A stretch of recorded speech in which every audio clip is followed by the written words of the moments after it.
Bonjour et bienvenue dans cette nouvelle revue de presse d'articles que vous avez préférés d'Air Cosmos, avec au menu cette semaine l'avion de 6e génération, le Tempest britannique, qui accumule les accords pour accélérer son développement, les États-Unis qui analysent le remplaçant de l'avion radar et de guerre électronique, le E-3 Sentry, le bilan de l'année spatiale 2021 avec quand même quelques surprises, les résultats qui commencent à tomber notamment pour Airbus, Air France et plein d'autres, des news également sur la chasse, mais on commence par l'analyse de la doctrine russe de bombardement à longue distance. Parce qu'en réalité, en Russie, il n'existe pas de bombardier furtif ou totalement furtif tel qu'on l'entend. Il y a trois modèles. Il y a évidemment le bombardier lourd, le Tupolev 95 MS, qui a été lancé en 1956, qui est souvent moqué à cause de ses hélices, mais qui possède quand même une capacité d'emport supérieure à 11 tonnes de charge offensive. On a ensuite le Tupolev 22 M3, qui date de 1983, qui pèse 58 tonnes à vide, mais qui peut emporter 12 tonnes d'armement, qui est capable de voler à Mach 1,9, qui a une géométrie variable, avec un rayon d'action de combat de 2500 km. Il y a enfin évidemment le Tupolev 160, le gros, le stratégique, qui est sorti à la fin des années 80, qui pèse 110 tonnes à vide, qui est capable d'emporter 45 tonnes d'armement, qui peut voler à plus de Mach 2, à géométrie variable, avec sa couleur blanc, qui est spécifique de tous les appareils qui sont capables de résister au flash nucléaire. C'est aussi pour ça qu'il s'appelle le signe blanc. Et son équivalent occidental, ce serait le B-1B lanceur américain, qui est sorti en 1986, qui vole de son côté à Mach 1,3, qui est capable d'emporter 34 tonnes d'armement dans sa soute interne et 23 tonnes sous pylône. Et son rayon de combat, par contre, est beaucoup plus important, à 5500 km.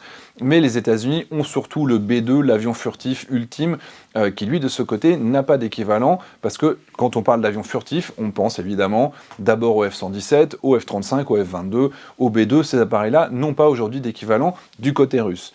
Mais par contre, la Russie relance la production de son appareil, le Tupolev 160 M2, on a parlé il y a quelques semaines, pour pouvoir augmenter sa flotte et plus ou moins s'aligner sur le B-1B américain, puisqu'il y a seulement 19 Tupolev 160 en activité, contre une centaine de B-1B, et en même temps, la Russie développe le Pak DA, qui se veut le vrai premier bombardier furtif russe, qui est vraiment l'équivalent du B-2, et donc l'équivalent du B-21 Raider, qui est le successeur du B-2.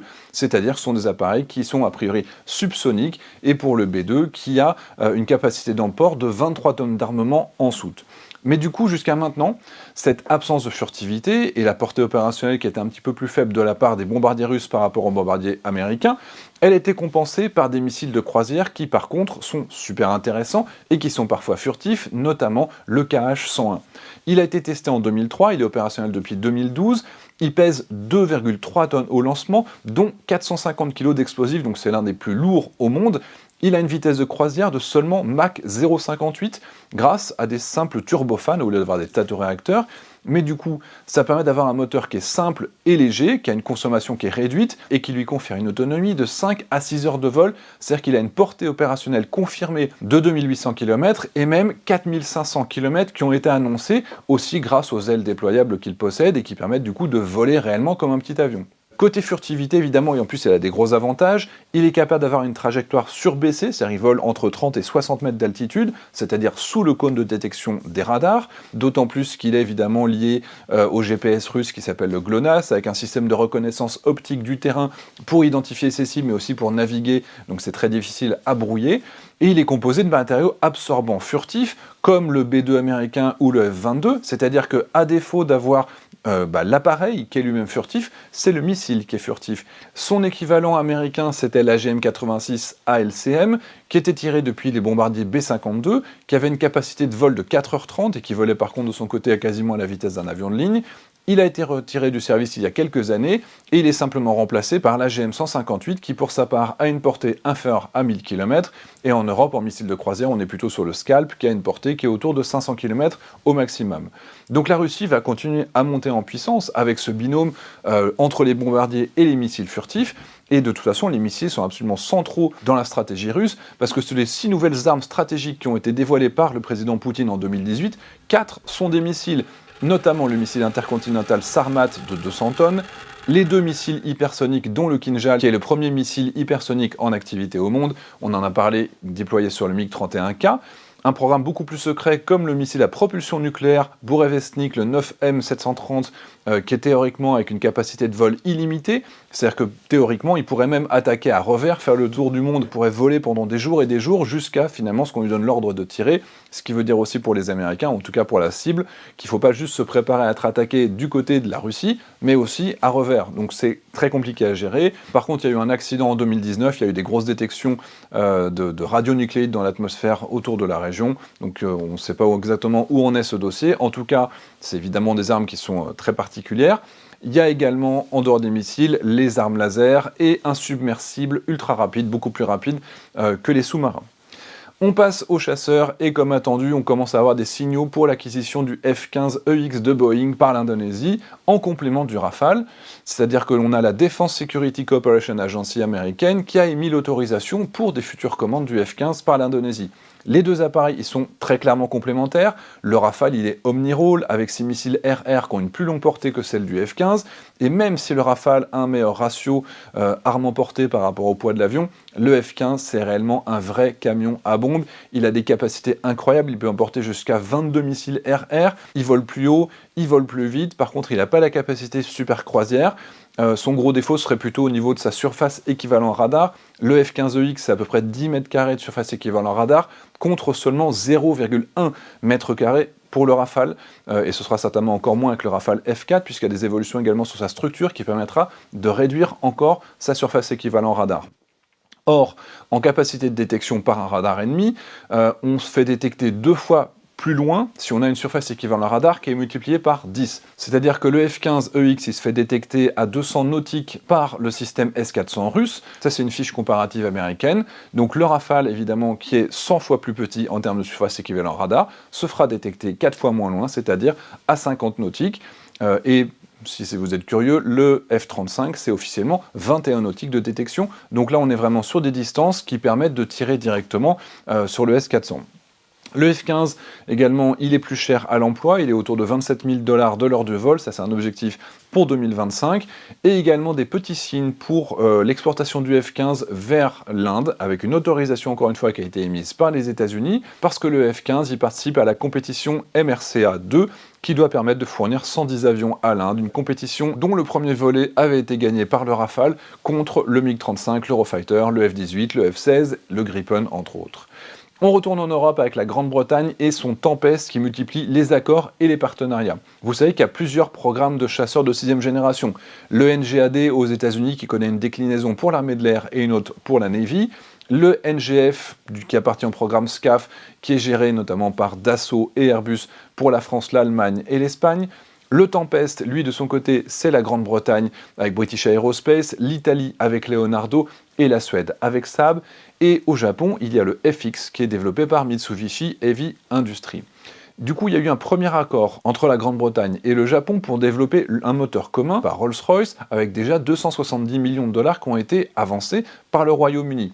Et cette fois, l'objectif c'est de développer un capteur commun dédié à la guerre électronique qui s'appellerait le Jaguar, qui doit permettre d'identifier des systèmes mais aussi de brouiller les radars adverses. C'est un partenariat qui doit durer 5 ans avec une maîtrise d'œuvre qui est réalisée par Leonardo UK, mais aussi évidemment du côté japonais, ils vont travailler sur ce sujet-là. Donc on a quand même un rapprochement de plus en plus important de la part du programme britannique et du programme japonais. On va voir jusqu'à où ça peut continuer comme ça, mais c'est quand même très intéressant de leur côté, sachant évidemment que les Anglais avaient essayé de faire rentrer l'Inde dans leur programme Tempest, et les Indiens avaient refusé. Donc on verra bien où est-ce que ça les mène, parce que les Indiens également ont des programmes très avancés pour aller sur un appareil également de 6e génération.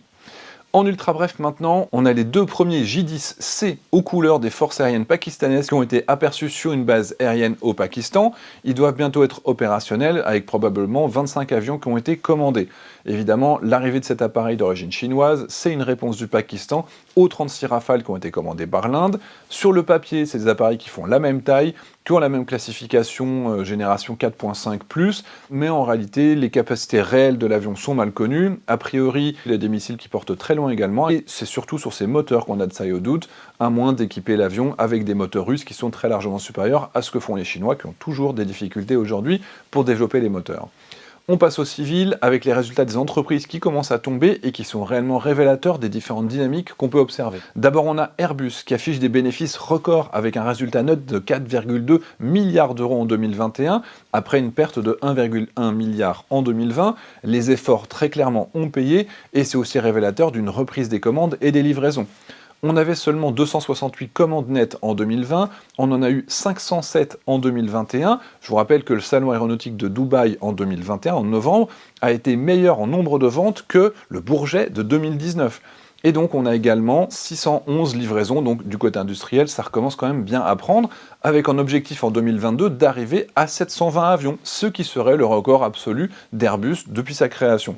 Toutes les divisions du groupe progressent réellement, la partie hélicoptère, la partie défense, la partie spatiale, avec une totale des prises de commandes de 62 milliards d'euros, donc ça monte quand même très très haut, et tout en maintenant une bonne maîtrise du coût. Donc on est vraiment sur une optimisation géniale. Le carnet de commandes du coup il s'établit à 7082 avions, c'est-à-dire 398 milliards d'euros.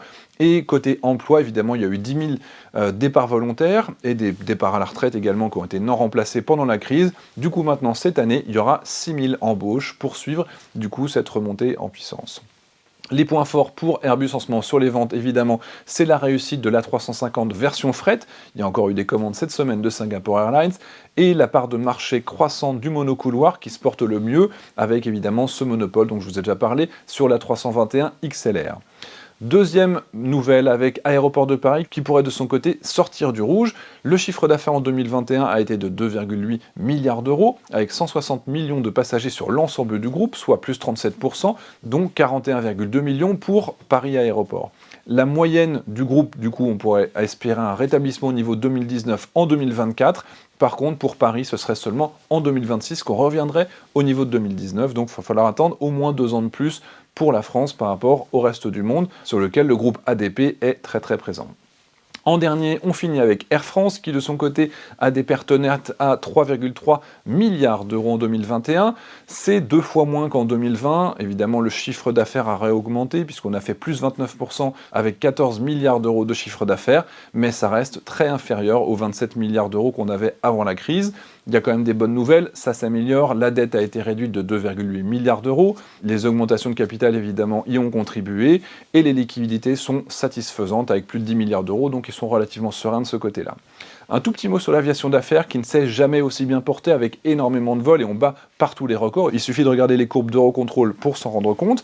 Mais du coup, il y a Cessna Citation qui livre son 8000 appareils depuis 1972. Il y a 30 modèles qui se sont succédés et 6 modèles qui sont actuellement en production, de la catégorie légère avec le M2 Gen 2 jusqu'au moyen, le Latitude, et le super moyen, le Longitude. Donc il y a toutes les gammes qui sont représentées. On passe au spatial avec le bilan de l'année 2021 et un record avec 134 lancements réussis sur 145 tentatives.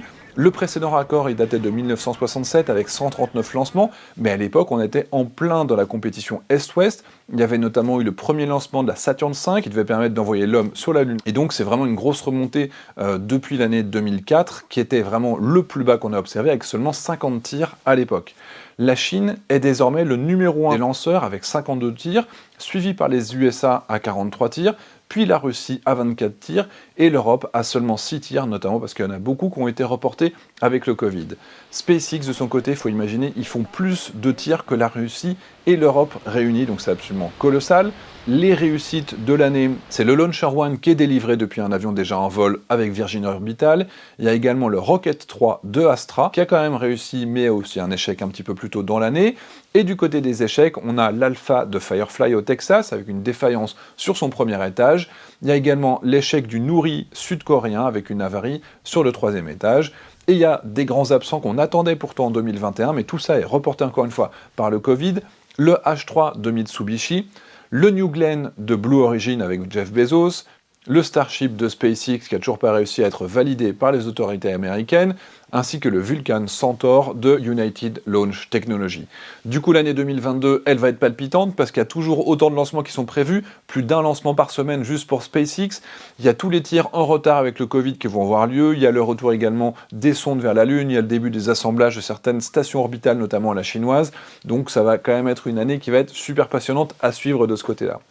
On termine avec les États-Unis qui commencent à chercher un successeur pour le E3 Sentry. C'est un appareil à l'origine qui est sorti en 1977, qui est basé sur le Boeing 707, ce qui fait qu'on commence un petit peu à avoir des difficultés pour trouver des pièces de rechange. Il est reconnaissable évidemment à son rotodome qui est au-dessus de l'appareil. C'est un radar de surveillance RR, avec une capacité également de détecter des avions qui volent au ras du sol. Il sait faire de la désignation de cible pour les autres avions qui l'accompagnent et qui portent des missiles et qui sont potentiellement plus proches des ennemis, ce qui leur permet de rester discret et de ne pas se faire détecter en utilisant leur propre radar. Il a également des capacités de guerre électronique, avec la détection des radars ennemis, ce qui permet de les identifier et de les localiser par triangularisation.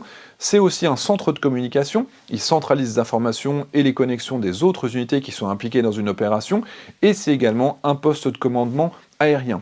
Il y a un parc de 31 avions. Les dernières modernisations qui sont très récurrentes au niveau américain permettent de tenir au-delà de 2030, mais les États-Unis veulent au moins 2 prototypes opérationnels en 2028, et a priori le E7 Wedgetail est le favori. De son côté, il est basé sur le Boeing 737. Ce sera évidemment plus simple pour la maintenance. Il aura une portée qui sera plus importante que les 375 km du E3, avec une capacité notamment de se focaliser sur une seule zone de détection, en augmentant du coup la puissance émettrice de ce côté-là. On accueille également un petit ATR dans la collection. Bonjour petit ATR, premier turbopropulseur qui va se trouver derrière moi. Et je vous informe également que j'ai désormais un serveur Discord sur lequel vous pouvez venir échanger. Toutes les informations sont dans le commentaire épinglé. J'espère que ça vous a plu. Je vous dis pas à la semaine prochaine. Il y aura un dossier spécial Rafale qui va arriver dans le prochain numéro, donc je vais faire une vidéo dédiée sur le Rafale, mais il n'y aura pas de revue de presse lundi prochain parce que c'est les vacances. J'espère que ça vous a plu, et donc je vous dis à dans 2 semaines, ou peut-être 3, on verra si vous êtes sage. Allez, ciao.